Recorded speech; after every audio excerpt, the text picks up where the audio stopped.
नमस्कार साथियों, unique politics पे आप सभी का स्वागत है। मैं उमेश झिलमिलिया। साथियों, देश के अंदर आज आरक्षण की बात हो रही है और सुप्रीम कोर्ट का जो फैसला आया था आप सभी जानते हैं।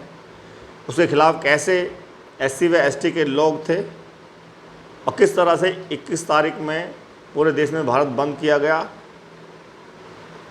बीएसपी पूरी तरह से इन्वॉल्व थी।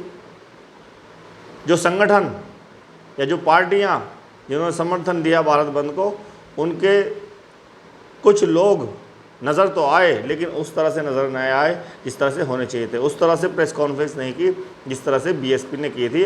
और बीएसपी ने जिस तरह से अपना इन्वॉल्वमेंट दिखाया इस भारत बंद में 21 तारीख के में, उतना अगर कोई और पार्टी भी दिखाती तो शायद जो भारत बंद सफल रहा उससे और ज़्यादा अच्छा हो सकता था।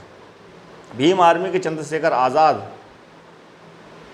जिन्होंने उस दिन ये बयान भी दिए कि टोपी असपा की, झंडा बसपा का, वो इसलिए उनको बयान देना पड़ गया क्योंकि बीएसपी ही हर जगह थी और कोई भी असपा का जो कार्यकर्ता है वो बसपा का झंडा कभी उठाएगा नहीं। तो चंद्रशेखर बड़े परेशान थे इस चीज़ को लेकर के। उन्होंने बाद में 11 तारीख में दिल्ली बंद करने की बात कही। अब देखिए दोस्तों, जब 21 तारीख में भारत बंद होना था, सारे संगठन इसके साथ थे और बसपा का एक बड़ा इन्वॉल्वमेंट इसमें था, तो चंद्रशेखर के ज़्यादा लोग कहीं पहुंच नहीं पाए या ज़्यादा दिखे नहीं। तो चंद्रशेखर ने 11 तारीख के लिए एक आह्वान कर दिया और 11 तारीख पे फिर से दिल्ली घेरने की बात कही और प्रेस कॉन्फ्रेंस भी लगातार इस पर की। अगर वो पहले कर लेते, 21 तारीख से पहले, जैसे बीएसपी के राष्ट्रीय अध्यक्ष मायावती जी कर रही थी, उस तरह से वो पहले ऐसा बोलते, ऐसा कहते जिस तरह से वो लाइव होके दिल्ली के लिए कह रहे हैं, तो और बड़ा आंदोलन हो सकता था भारत बंद का जो 21 तारीख में हुआ। लेकिन अपनी राजनीति चमकाने के लिए, अपने को अलग दिखाने के लिए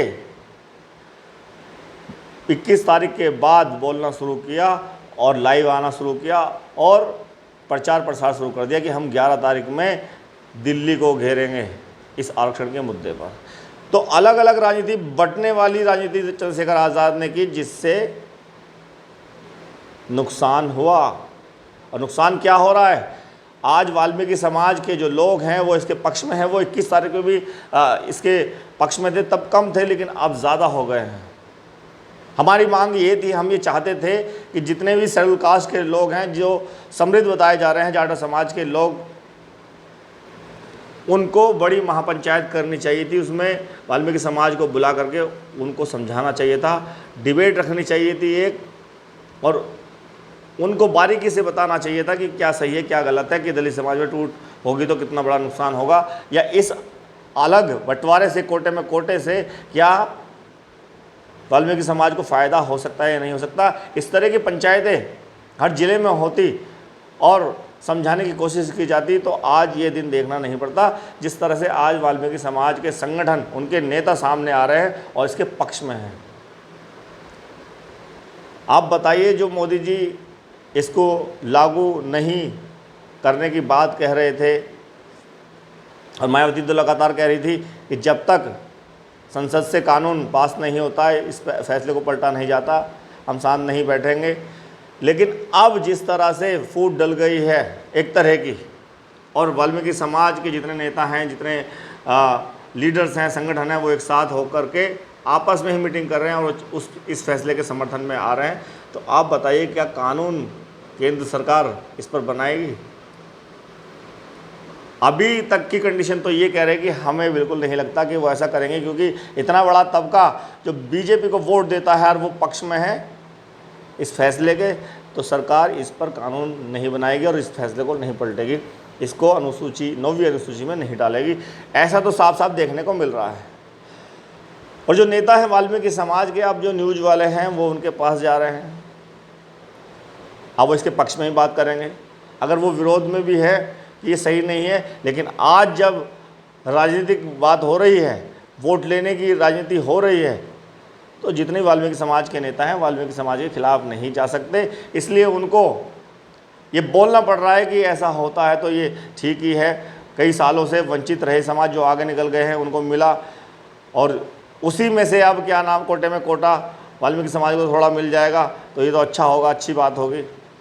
तो उनको ऐसा बोलना पड़ रहा है और इसलिए पूरे देश में आरक्षण की बात हो रही है और वाल्मीकि समाज के लिए कोटे में कोटे को फ़ायदेमंद बताया जा रहा है। तो देखिए ये राजनीति हो रही है, नहीं समझा पाए कोई भी लीडर ना जाटा समाज के। मायावती ने हालांकि बहुत कोशिश करी समझाने की, बीएसपी के कार्यकर्ताओं ने करी, लेकिन और जो संगठन थे वो नहीं समझा पाए वाल्मीकि समाज को। बल्कि मायावती जी तो आज भी इस बात को कह रही हैं कि जो बीएसपी में हैं, पार्टी में हैं, और वो इस फैसले का SC व ST के लिए जो फैसला आया सुप्रीम कोर्ट का, उसके अगर पक्ष में है तो वो पार्टी छोड़ सकते हैं।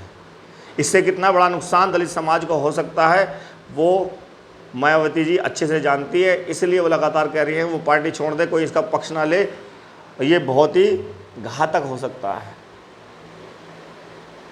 तो चंद्रशेखर आज़ाद जो बांटने वाली राजनीति वो कर रहे हैं, 21 तारीख में जिस तरह से उनको पूरे भारत बंद में शामिल होना चाहिए था और इस तरह से जिस तरह से वीडियो बना रहे हैं कि 11 तारीख के लिए लाइव आके कह रहे हैं, अगर इस तरह से वो 21 तारीख के लिए कहते जो 11 तारीख के लिए वो कह रहे हैं तो माहौल कुछ और होता।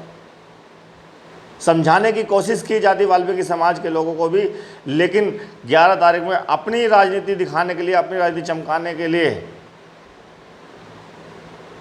ये बंटवारा करना ये बहुत ही गलत है। और ये अगर बंटवारा हुआ है बहुजन समाज में, दलितों में, तो मुझे लगता है कहीं ना कहीं चंद्रशेखर आज़ाद की वजह से हो रहा है।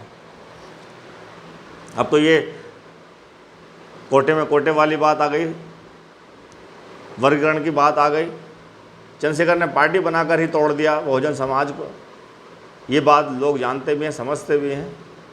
तो यहीं से शुरुआत हो रही है दलित समाज के नुकसान की। आने वाला समय जो होगा वो बहुत नुकसानदायक हो सकता है अगर ये आज नहीं संभले, आज नहीं समझे। अगर चंद्रशेखर को छोड़कर वो बहुजन समाज बीएसपी के साथ आ जाएं, जो उनके साथ लगे हुए हैं, तो शायद नज़ारा कुछ और आज भी हो सकता है। मायावती जी पर टिप्पणी करने वाले, अभद्र टिप्पणी जो की थी राजेश चौधरी ने, बीजेपी के नेता ने, उसका पूरे देश में पुतला भी फूंका गया, उसके खिलाफ आक्रोश रहा जनता के अंदर।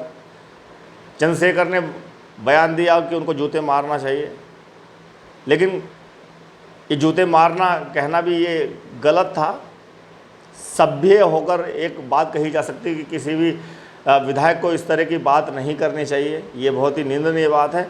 एक तरीका होता है कहने का, तो चंद्रशेखर आज़ाद ने वो तरीका भी नहीं अपनाया, जिस तरह से जो बीजेपी के समर्थक थे, या कह सकते हैं जाति के जितने लोग थे, वो थोड़ा सा चंद्रशेखर से इस बात को लेकर भी नाराज़ रहे। तो राजनीति जो करनी है वो बीएसपी की तरह करनी चाहिए, संविधान के दायरे में रहकर हर बात बोलनी चाहिए। और ये बड़ा मुद्दा हो चुका है आरक्षण वाला, इसमें वाल्मीकि समाज बढ़ता हुआ नजर आ रहा है और दलित समाज इस तरह से कमज़ोर होगा। तो जो राजनीति कर रहे हैं इस पर अपना फ़ायदा देख रहे हैं, उनका फ़ायदा होने वाला नहीं, उनका नुकसान होने वाला है। बहुत बहुत धन्यवाद, नमस्कार।